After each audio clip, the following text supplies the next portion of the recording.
Olá, seja bem-vindo ao programa Quem Ama, Educa. Como sempre, aqui na Rede Vida de Televisão, às 21 horas, quintas-feiras. No primeiro bloco eu falo sobre um assunto e no segundo bloco eu respondo e-mails. Hoje o assunto é sobre o uso e abuso e as consequências do álcool. Álcool, pessoal, é algo tão comum, usado há tanto tempo, e o pessoal ainda não aprendeu que o álcool é a pessoa que tem que controlar o álcool e não o álcool controlar a pessoa. Para chegar nesse ponto do álcool controlar a pessoa, basta que ele comece a beber. Porque no instante que ele começa a beber, o álcool, ao fazer efeito no cérebro, o primeiro ponto que ele vai atingir é a censura que a própria pessoa tem dentro de si para tornar essa pessoa não um animal, mas um cidadão. Cidadão significa ser feliz, cumprir as regras da sociedade para poder viver bem. Agora, uma pessoa quando bebe, não é só quando ele está mal que ele bebe. Às vezes ele bebe porque está bem, porque tem costume, porque acha que não faz mal. E com isso, a pessoa quando começa a beber, ele não se dá conta de que já começa a ficar alterado nos primeiros goles. A ação do álcool é progressiva.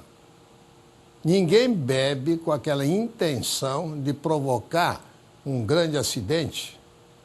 Mas, quando a gente observa os acidentes acontecidos, principalmente automobilísticos, sem contar os outros acidentes que não são computados, os acidentes automobilísticos a gente verifica que as pessoas estavam alcoolizadas.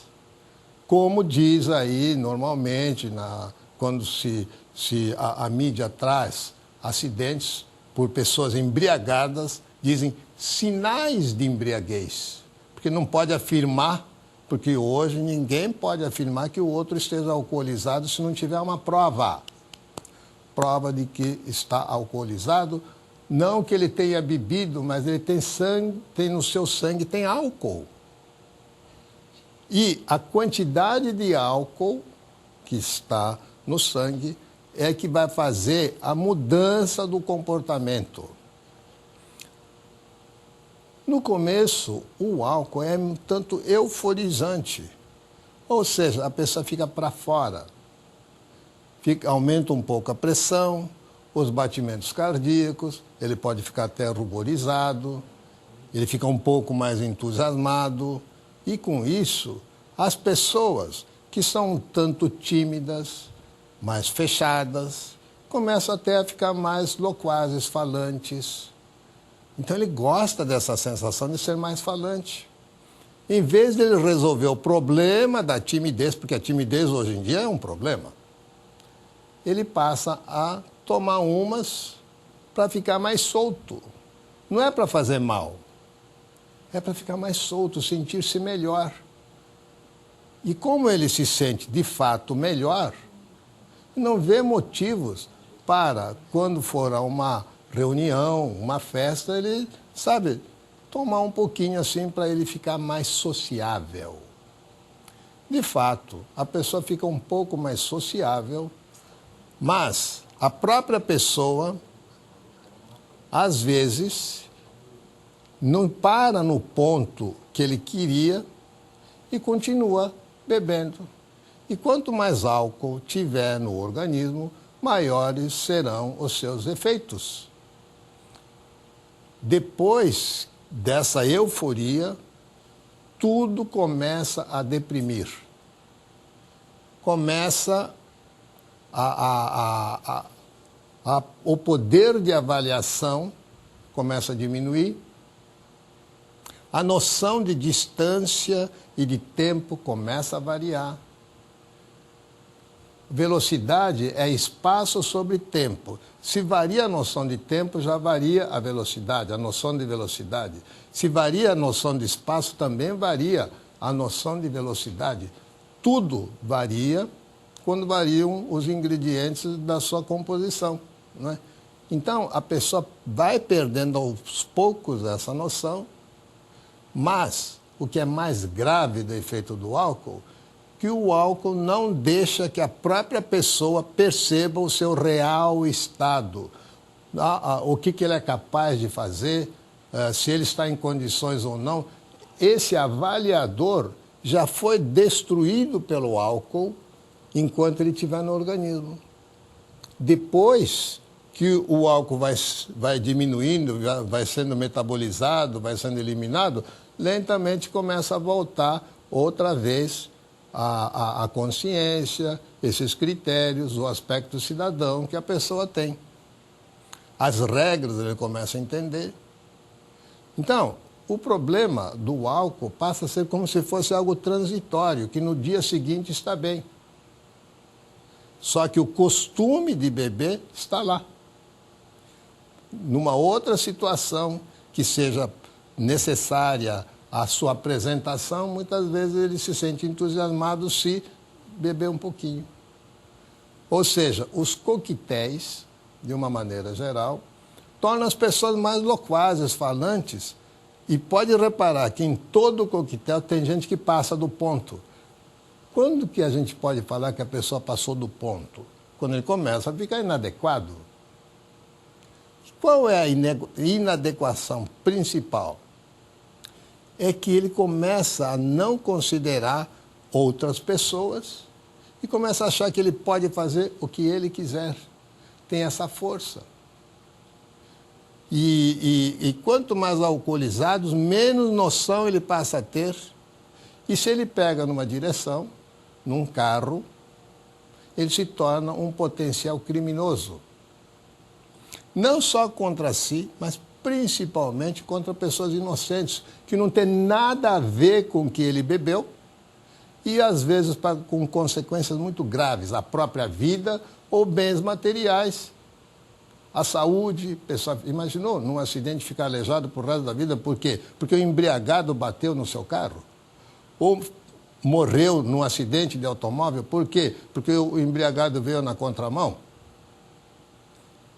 Olha, as consequências são muito graves, mas depois de várias horas, o nível alcoólico cai, aí ele começa a recuperar, e daí ele fica uma pessoa, entre aspas, normal outra vez. Só que ele não está normal, não.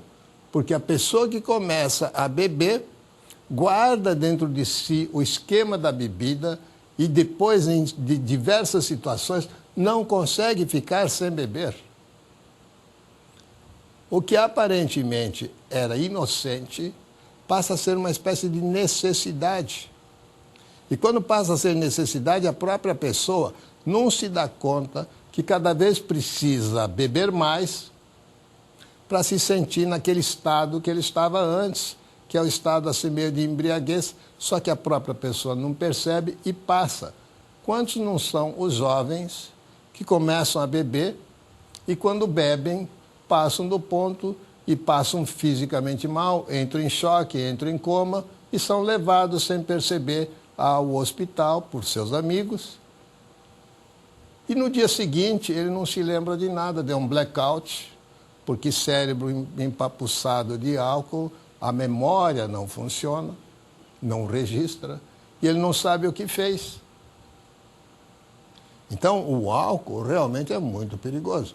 E o que acontece com essas pessoas? Que o número de acidentes continua aumentando muito. Uma das razões, sem dúvida, é o álcool.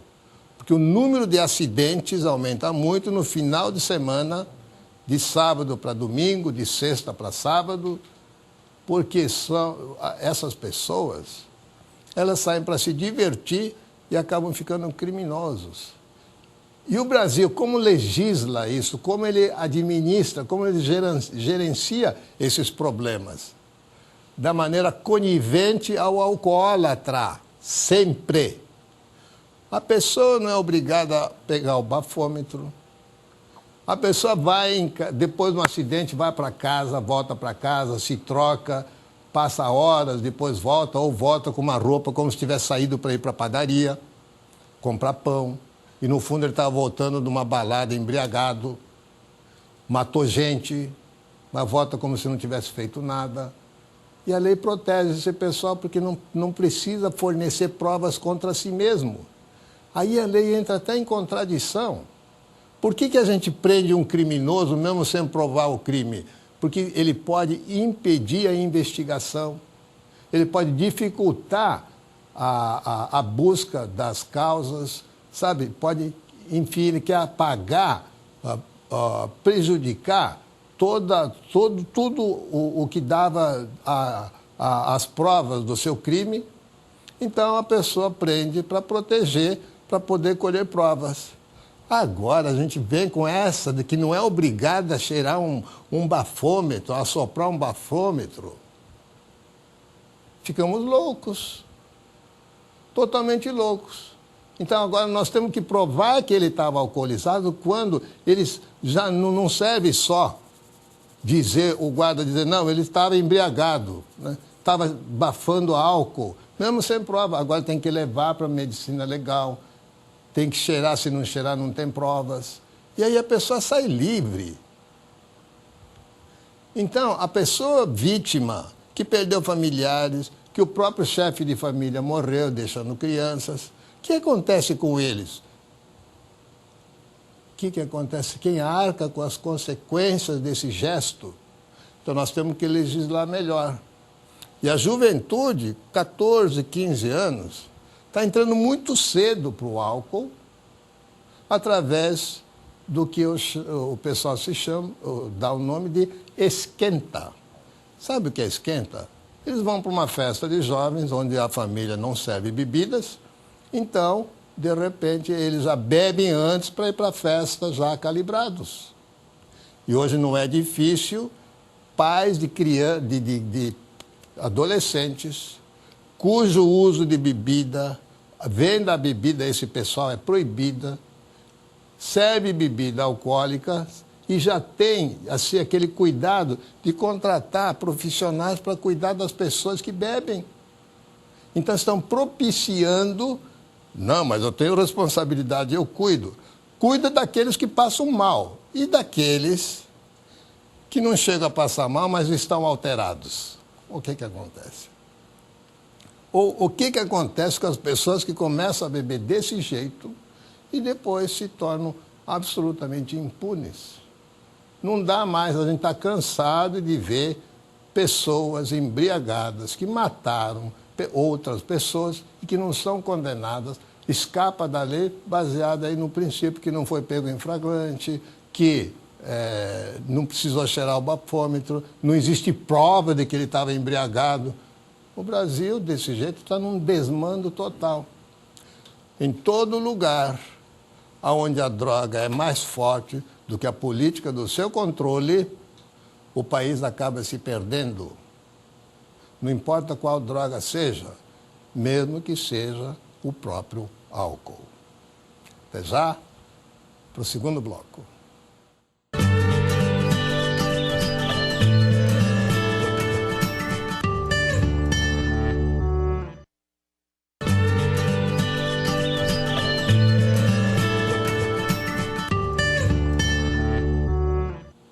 Olá, seja bem-vindo ao segundo bloco deste programa, Quem Ama, Educa.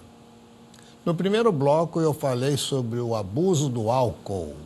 Se você perdeu, veja aí no site da Rede Vida, redevida.com.br, e procura no menu o programa Quem Ama, Educa. Aí você vai ver na data de hoje que eu falei sobre álcool. E pega também já alguns programas mais das semanas anteriores. O primeiro e-mail que eu vou responder vem da Sheila, que descobriu que o filho de 21 anos de idade usa maconha. Aí a casa desmoronou. Conversou bastante com ele, proibiu de sair, ficou 20 dias sossegado. Primeira vez que saiu, já não voltou no horário, e quando voltou, ele voltou com sinais de que já tinha fumado maconha outra vez. E aí a pergunta é, o que devemos fazer? Em seguida, eu vou ler um outro e-mail só para ter uma ideia. Vem da Fátima Lopes. Ela também tem um filho de 21 anos, estudante de medicina, no meio do curso já, e fuma maconha com os colegas da faculdade de medicina. Ele diz que maconha não faz mal, que ele que é da área médica, conhece os efeitos dela e outras drogas que fazem mais mal. E ele diz que quando decidir ele para, ponto. Só que nunca decide parar, interessante isso. Porque o poder da maconha não é tão viciante como dizem, etc, etc. Tem toda uma argumentação em torno. Nem parece estudante de medicina. Medicina estuda a saúde, o efeito da droga dentro do cérebro, nos neurotransmissores, o poder viciante da maconha. E que a maconha não vem em primeiro lugar. Qualquer livro sobre drogas aponta a maconha como uma droga que vem depois do álcool, depois do cigarro. E é a maconha faz com que a pessoa comece a se descuidar, porque o próprio cérebro começa a se danificar, perdendo força de vontade, concentração, empenho, memória, atenção, tudo isso vai assim sendo estragado aos poucos e a pessoa não percebe. Este aluno que é de medicina está funcionando como mais um usuário da droga do que um estudante de medicina. Não é porque está fazendo faculdade de medicina que ele fica livre das drogas, que pode usar drogas, não. Se ele começar a usar droga, vai ficar igualzinho qualquer outro usuário. A droga não quer saber se você é estudante de medicina, é médico, é religioso, o que for. Ele faz o efeito físico, material em cima do organismo da pessoa. Então não me venha com essa dizer que para quando quiser, porque eu sou médico, atendo pessoas que fumam maconha que não conseguem largar. Será que é fraqueza dele? Não é não, porque vai para o hospital, quer parar e não consegue. Consegue tudo na vida, mas não consegue parar de usar drogas. Porque a droga vicia e compromete o organismo. E você, meu aluno de medicina, está falando como um drogado já. Se você começar a atender drogados, todos eles falam essa mesma linguagem. Você não tem um argumento mais inteligente, pelo menos? Para provar para você que não existe argumento inteligente que tire os efeitos que a maconha provoca no seu organismo. Não tem. Tanto que a maconha interfere também na produção de hormônios, na produção de células reprodutoras, óvulos e espermatozoides. Influi em tanta coisa, você vem dizer uma barbaridade como se você nem estudasse medicina. Que raio de curso você está fazendo? Se é para usar medicina desse jeito, que não faça medicina, porque você está prejudicando outras pessoas que vão acreditar em você porque você estuda medicina. Então, nós temos que tomar cuidado, não adianta só você como estudante de medicina, falar que para mim não me faz mal, porque vamos avaliar os resultados. Se para você não faz mal, quantas provas você deixou de fazer? Veja se o seu rendimento continua o mesmo. Veja quanto tempo você perde. Se você fuma todo dia, quanto tempo do dia você perde sob o efeito da maconha? Então, meu caro, não use algo tão nobre como a medicina para ficar se defendendo de um vício que você tem. Não pode.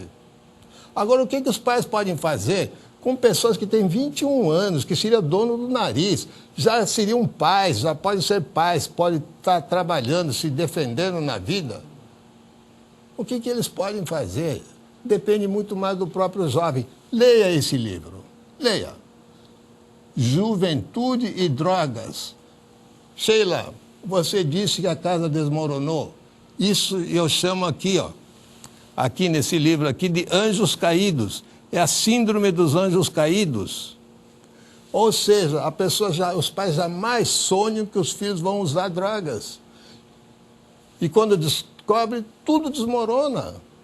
Desmorona por quê? À toa é pânico? Não é, não. Porque a vida mostra o quanto as pessoas que usam drogas interrompem as suas carreiras, seus trabalhos, e começam a se acomodar com atividades cada vez mais simples. Depois nem banho direito vai tomar. Não vem com história, não, que não é assim, não. A Maria Tereza descobriu na bolsa da neta, que tem 14 anos, um papelote de cocaína. O pai, que é o filho dela, conversou bastante com ela e pediu para não contar. Olha, não adianta fazer cumplicidade com drogas. Todas as pessoas que envolvem a pessoa que usa droga devem saber, para cair em cima. Porque a corrente dos omissos é muito fraca perante uma pessoa, duas que seja ativo e fale, 50 pessoas caladas não fazem a força de uma pessoa que fica falando. Então não aceite omissões por conta disso. E cabe aos avós ficar na atenção segura e firme de acompanhar de perto. Se já trouxe cocaína, cocaína é uma droga que despersonaliza mais do que a maconha. Então precisa tomar cuidado. Cocaína é a droga que vem depois da maconha, naquela sequência que eu falei, da bebida, do cigarro, da maconha, da cocaína. É um outro ramo de drogas que a cocaína derruba as paredes de proteção mental. Por onde entra a cocaína pode entrar crack, pode entrar merla, pode entrar oxi. Isso destrói a personalidade, a vida da pessoa. A Eliana tem um marido e é um casal que tem um filho já com 5 anos. E, de repente, apareceu um filho, uma filha de 14 anos do marido. Como é que faz? Conta, não conta para o filho? Não, não leva uma situação desse tipo enquanto não estiver totalmente resolvido. Depois que totalmente resolvido, já não é problema, é situação. E situação não tem como deixar de contar para os filhos. Agora, enquanto não é isso, ainda uma situação que vão verificar primeiro os adultos o que fazem e não seguir a cabeça dos filhos, porque o outro também seja filho. Não sei direito, isso tem que primeiro certificar quais serão os passos a serem dados e depois de já no caminho, aí começar a introdução ou não da família, porque tem famílias que não preferem não misturar. Mas na hora da partilha vai aparecer, porque tem direito à herança igual ao filho que ele cuida. Agora, por que ficou tanto tempo sem aparecer? Até 14 anos e de repente aparece? Isso costuma acontecer, porque com 14 anos a filha começa a se tornar muito independente, não obedece mais, a mãe sozinha dava conta enquanto era pequenina e depois começa a fugir do controle, chama o pai. Por que não chamou antes já para poder resolverem juntos a situação? Fica 14 anos sem contar e de repente aparece com um pacotão da alegria assim? Não dá, né? Então vai ter que ser enfrentado e depois de enfrentado é que se tomam as medidas. Então, aqui vai o momento professor, que é muito simples. Os educadores têm que se preparar para ajudar os pais dos alunos que usam drogas, que se eles sabem não tem que omitir. Essa omissão é conivência. Tem que chamar os pais, documenta primeiro e depois chama os pais. Porque quem, no final das contas, vai ter que tomar conta dessa situação são os pais. Os pais são responsáveis pelos seus filhos e não a escola. Se ele for preso, quem vai ser chamado vão ser os pais e não os professores.